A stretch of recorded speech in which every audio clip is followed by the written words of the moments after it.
就先说王志安到底是不是大外宣？我的看法是王志安不是。其实大家是能好好聊天的，可是那在油管和 Twitter 这些所谓自由媒体上，为什么就要吵架呢？到在整个王志安事件中间，参与讨论和吵架的很多人，其实都是狼奶的受害者。大家好，我是吴薇，今天我们是第2次，也是最后一次讲王志安事件。王志安现在成了一个事件的中心，不管你在台湾的媒体还是油管和 Twitter 上，你都躲不开这个名字。围绕着王志安吵架已经吵了1周多了。实话说，现在呢，在网络上已经变成了打群架的状态，观感非常难看。而且我们会发现，吵架的过程中呢，已经变成了简单粗暴的支持王志安和反对王志安之间的对抗。而且你会发现，很多人在讨论的过程中都在坚定的捍卫的一个立场，这个立场呢可能是狭隘的，而且呢为了坚决的捍卫这个立场，已经变成了吵架的双方是恶语相向，互相攻击，从扣帽子到人身攻击。我们听到的各种的这种帽子乱飞，从粉红到什么粉区到绿区到蓝区，大外宣，一切的词，我实在不想再引用了。这样的吵架过程中间呢，外人看的观感很差，在吵架的当事人呢，也未必真正获得了一些认知上或者思想上的一些提升。事实层面，咱们先看王志安这几天在干什么。他真的是用了他作为网络大 V， 作为专业媒体人，这个深谙网络流量密码的这个本事哈，掀起了一场捍卫自己的声誉，捍卫自己的道理，或者是就要证明自己是对的这么一个目的的网络大行动。他说他受到网暴，他认为他被执法这件事情之外，他得到的网暴是完全来自反对他的人对他的一个暴力的伤害。他的公司信息，他的个人信息，他的团队因为来自大陆，所以也因此受到了巨大的生存和甚至政治上的压力。他也专门强调了，他作为一个无法回国的流亡的中国媒体人他自己无所谓了，他豁出去了，他愿意摆出一种批评的姿态可是他的这些团队受损。他的这种表述其实尤其来自大陆背景的，甚至很多翻墙跑出来的看王志安节目的观众是很有杀伤力的。因为大家都知道整个现在简体中文社会面临着什么样的一个言论状态在墙内说真话是非常非常困难的，不管你是尤其是在网络上而媒体人王志安他整个还是个媒体人的身份吧，所以他摆出一个专业的媒体人因为坚持事实做言论自由的表达，所以在台湾受到不公平待遇。他的这些点是很可以让大陆背景的朋友们有所共情的，所以这个也直接导致了就是大量的人鲜明的站出来要支持他。因为都说不管怎么样，虽然王志安在很多事实上可能对身障人士表达不妥，他已经道歉了，他并没有主观要歧视的故意。而且王志安自己也说了，他是记者，他这么多年都是为弱势群体呼号，他没有歧视弱势群体的主观支持他的人也很觉得有道理而且也能说王志安可能最多就是一个是大陆的文化就是对残疾人这种说法没有什么敏感的，大家都这么叫二是他也就是个表达不妥，也不存在故意歧视。王志安还做了第2件事情，就是他把批评的矛头快速的指向了民进党政府的选择性执法然后才实际层面上是在损害民主。他这一点打得也很准，因为台湾就是有不同的党派支持者，而且台湾是一个开放自由的社会，言论自由是大家都想捍卫的。那么我刚才说了，台湾社会它有一个基本的在自己的语境下面的一个争论和讨论就算有言语攻击，它只是整体社会本土社会的一个表态。但是王志安真的像扔到了池子里的一个巨大的石头，它掀起的浪其实已经掺杂了更多更复杂的元素在。这些元素其实台湾人自己是没办法完全摘出来和说清楚的。比如说王志安说选择性执法这个点对不对？其实包括台湾社会很多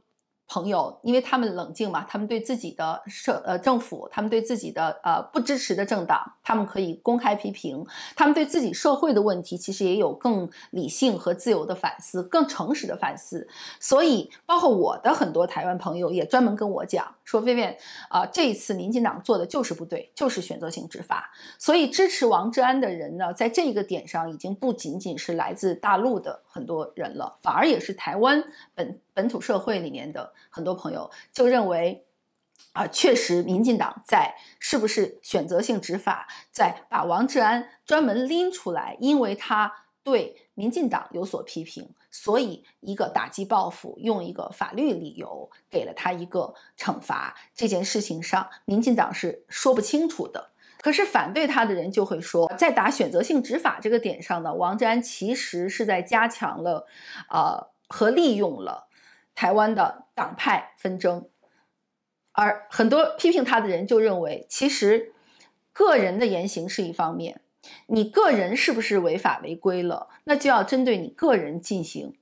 惩罚。你不要把你自己个人的这个申诉扩大到对台湾社会民主的批评，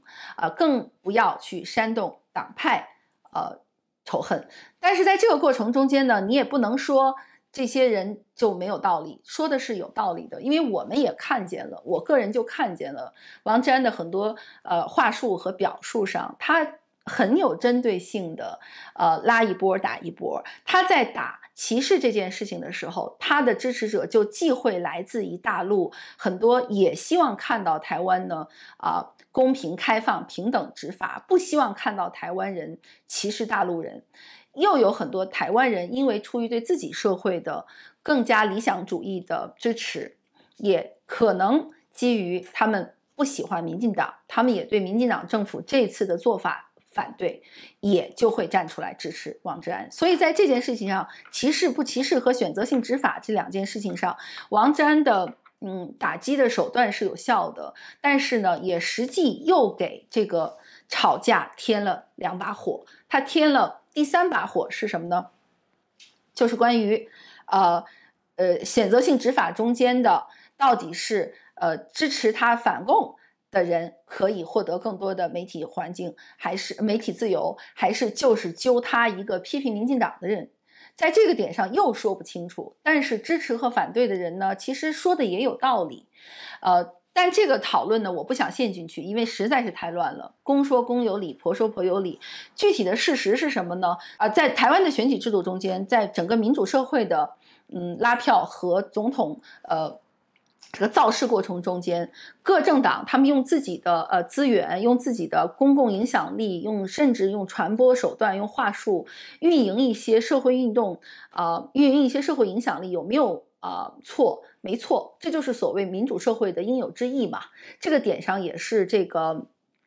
台湾的媒体人专门批评王志安的，就觉得他不懂得民主社会的运营方式，他对民主和拉票到底是怎么回事他不清楚。还有批评他的人就说在这个点上王志安他还是在用大陆思维再去评判台湾。一个民主社会就是有这些没有一党独大的可能性，各党用自己的资源和能力，用自己的造势来获得代理人代表的支持，从而获得民众的支持。支持王志安呢，又会说，在这一点上，台湾人也过于傲慢，就是说，如果王志安是出于大陆人的背景，你去批评台湾本身，就算他对台湾社会不够了解，可以更宽容给他解释嘛。你们台湾人也不用居高临下说，因为你不懂，你就不能批评。而支持王志安的人在这一点上也觉得王志安已经不仅仅是被选择性执法，感觉就是所有大陆人因为得不到民主，没有机会享受自由，没有机会享受参与民主的这些行动，所以就应该天生被歧视吗？所以支持王瞻人在这个点上有很多共情的地方，因为感觉我们不懂，所以我们要来跟着王瞻，或者王瞻也在去台湾关注和报道。我们在中国得不到民主，但是我们关注台湾的民主，那我们批评你们，你们就说我们没资格，那这是完全对我们的整体群体性歧视。第4层就是王瞻是不是大外宣这个事情，王瞻自己是非常明确的和愤怒的，当然他的表达方式也很挑衅，就是他是喜欢挑着跟批评他的人杠的。他之前不管是在 Twitter 上杠小粉红，还是他专门做了节目跟法轮功打，还是这次跟所有批评他的人打，他其实也有很多具体的话术，我们也不绕进去他的这些话术。但是就先说王瞻到底是不是大外宣，我的看法是王瞻不是。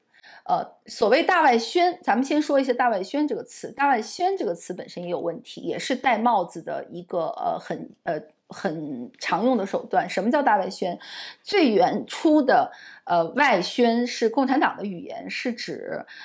中国宣传部门的在海外的对外宣传。那么这个大外宣这个词又扩展到是拿中国政府的钱在海外做对外宣传，要操纵舆论，操纵舆论的走向和具体的选题和舆论效果的这些代理人和媒体人。从这个点上，没有任何证据证明王瞻是拿了中宣部的钱，很多或者不是中宣部，就中国政府的钱。很多支持王瞻的人也说，如果王瞻是大外宣，他怎么还会回不去中国？到目前为止，没有任何他的反对者，从法轮功到网上抨击他的人，也包括台湾的各种反死王瞻的人，也没有说出来任何王瞻有拿中共政府的钱在海外做宣传节目这件事的事实。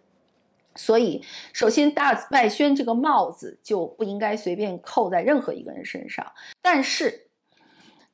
王瞻做的事情就都对吗？我觉得很多对他批评的人的批评是非常有道理的，其实也是在这个过程中又大战了300回合哈。很多批评者就直接举出来他的错误言论，他从很多具体的公共事件上都显示出来他的价值观的混乱。我上一期节目说过，我今天再说一遍，王瞻和所有在中国生活过的人一样，都有大量的狼奶，这个狼奶在他身上以他自己知道和不知道的方式正在发挥作用。有的时候是支持他这种在网络上的这种民粹煽动，拉动群众斗群众，还有发自骨子的这种傲慢。他这种傲慢是有时候是基于他自己认为自己是权力上位，有时候就是出于他来自央视这样一个在中国有无比特权的官方机构的这么一个机构身份的长期对他个人的这种优待和特权给到他的傲慢。这种傲慢他自己是感受不到的，或者他也不觉得有什么问题。专门解释一下什么叫狼奶。2002年中山大学的历史学家袁伟时老师呢，曾经写过一篇文章叫《现代化与中国的历史教科书问题》。它里面专门提出来，就是20世纪70年代末，在经历了反右派、大跃进和文化大革命3大灾害后，人们沉痛地发现，这些灾难的根源之一就是我们是吃狼奶长大的。所以什么叫狼奶？他认为历史教科书问题是狼奶，整个社会中间的很多关于历史的、文化的、人性的、历史事实的评价都是狼奶。刚开始袁伟时老师用狼奶来解释中国的历史教科书问题，就是说一代一代的人关于历史的真相、关于共同记忆的真相都是被扭曲的，是一种毒。那么狼奶后来就被扩展到形容一种毒素，它是凶残嗜血、横暴而又狡诈，喝久了狼奶的人就会有狼性，其实就是人性之恶。表现在社会层面，就是首先培养的是仇恨，然后就是泯灭共同价值和放弃理性，丧失所有的爱心、悲悯、怜悯和正义感，还有将对手视为死敌，将阶级斗争和暴力革命视为其乐无穷的事儿，又要获得权势，又匍匐于权势面前。所以我说的狼奶是让我们每个人去反思和警觉的一种思维和生活方式，是一种话语姿态，是一种沟通和斗争中间会经常呈现出来的一种有毒的行为方式和思维方式。这么一说，我们就能感受到，在整个王志安事件中间，参与讨论和吵架的很多人，其实都是狼奶的受害者。简体中文在过去10几年曾经出现过一些可以好好讨论问题的场面和环境，曾经的天涯论坛，曾经的西祠胡同，包括现在我们也看到的很多微信群里面，其实大家是能好好聊天的。可是那在